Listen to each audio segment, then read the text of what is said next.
സമരം കടുപ്പിച്ച് ആശാപ്രവർത്തകർ സെക്രട്ടേറിയറ്റ് ഉപരോധിച്ചുള്ള പ്രതിഷേധത്തിന് പിന്നാലെ മൂന്നാം ഘട്ട സമര പ്രഖ്യാപനം നടത്തി സമരസമിതി.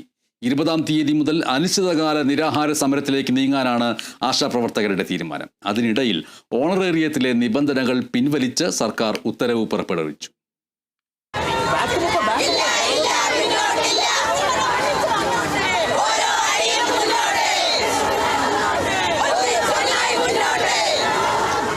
ആശാവർക്കർമാരുടെ രാപ്പകൽ സമരം തുടങ്ങി 36-ാം ദിവസമാണ് സെക്രട്ടേറിയറ്റ് വളഞ്ഞുള്ള ഉപരോധം. സർക്കാരും CPIM-ഉം ചെലുത്തിയ ഭീഷണികൾ മറികടന്നായിരുന്നു പ്രതിഷേധം.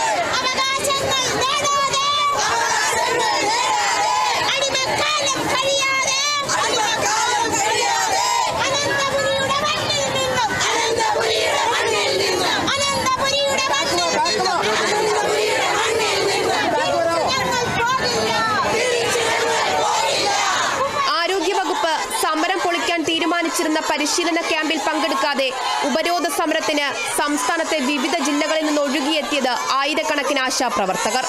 ആശമാരുടെ സമരത്തിന് കടുത്ത പോലീസ് സുരക്ഷയാണ് ഏർപ്പെടുത്തിയത്. 700ഓളം പോലീസുകാരെയാണ് പൂർണ്ണമായും പലയിടത്തും വിന്യസിച്ചിരുന്നത്.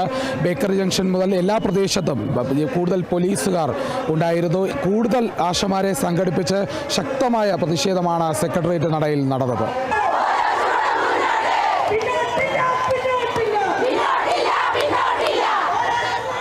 UDF BJP നേതാക്കളടക്കം സമരക്കാർക്ക് പിന്തുണ പ്രഖ്യാപിച്ചെത്തി.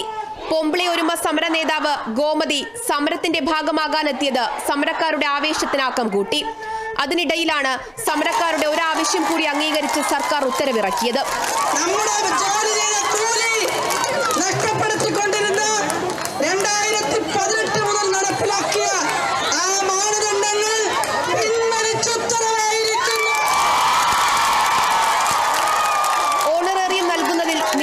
നിബന്ധനകൾ പിൻവലിച്ചു. പക്ഷേ അടിസ്ഥാന ആവശ്യങ്ങൾ ഇപ്പോഴും ബാക്കി നിൽക്കുന്നതിനാൽ സമരം അവസാനിപ്പിക്കാൻ ആശമാർ തയ്യാറല്ല. നമ്മൾ ഉന്നയിച്ചിട്ടുള്ള ബേസിക് ആയിട്ടുള്ള ഡിമാൻഡ്സ് ഉണ്ട്. അതായത് ഓണറേറിയം വർദ്ധിപ്പിക്കുക, വിരമിക്കൽ ആനുകൂല്യം പ്രഖ്യാപിക്കുക. ആ വിഷയത്തിലൊരു തീരുമാനം ആകണം. അതിനു വേണ്ടിയിട്ടാണ് ഞങ്ങൾ ഇരിക്കുന്നത്. ഇന്ന് ചർച്ചയ്ക്ക് വിളിച്ചാൽ ഇന്ന് സെറ്റിൽ ചെയ്യാൻ നമുക്ക് അതിനകത്തൊരു പിടിവാശിയില്ല. പക്ഷേ അവർ അത്തരം ഒരു നീക്കത്തിലേക്ക് വരാത്ത സ്ഥിതിക്ക് ഞങ്ങൾക്ക് സമരം മുന്നോട്ട് കൊണ്ടുപോയില്ലേ മൊത്തം.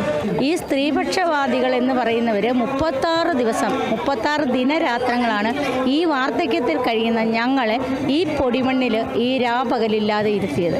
അപ്പോഴേ അത്ര ചങ്കൂറ്റമാണ് അവർക്കുള്ളത്. പിന്നെ അവരുടെ സ്ത്രീപക്ഷ എവിടെയാ? ഉപരോധ സമരത്തിനിടയിൽ തന്നെ ആശാപ്രവർത്തകർ മൂന്നാം ഘട്ട സമര പ്രഖ്യാപനവും നടത്തിക്കഴിഞ്ഞു. വ്യാഴാഴ്ച മുതൽ 3 ആശമാർ ചേർന്ന് സെക്രട്ടേറിയറ്റിന് മുന്നിൽ അനിശ്ചിതകാല നിരാഹാര സമരം ഇരിക്കാനാണ് തീരുമാനം. മാർച്ച് 20-ാം തീയതി മുതൽ ഞങ്ങൾ ഈ സെക്രട്ടേറിയറ്റ് നടയിൽ ഈ രാപ്പകൽ സമര കേന്ദ്രത്തിൽ തന്നെ നിരാഹാര സമരത്തിലേക്ക് കടക്കുകയാണ്. അനിശ്ചിതകാല നിരാഹാരം 20-ാം തീയതി രാവിലെ 11 മണിക്ക് ഞങ്ങൾ ആരംഭിച്ചിരിക്കും. ആശാവർക്കർമാർ ഉന്നയിക്കുന്ന ആവശ്യങ്ങൾ പതിയെ സർക്കാർ അംഗീകരിച്ചു വരികയാണ്. വേതന വർധനം ഉൾപ്പെടെയുള്ള ആവശ്യങ്ങൾ ഇനിയും ബാക്കിയാണ്. അതിലും ഒരു തീരുമാനമുണ്ടാകുന്നത് വരെ ഈ സമര പരിപാടികളുമായി മുന്നോട്ട് പോകുമെന്ന് തന്നെയാണ് ആശാവർക്കർമാർ വ്യക്തമാക്കുന്നത്. സമരപന്തലിൽ നിന്നും ടീം കേരള വിഷൻ ന്യൂസ്.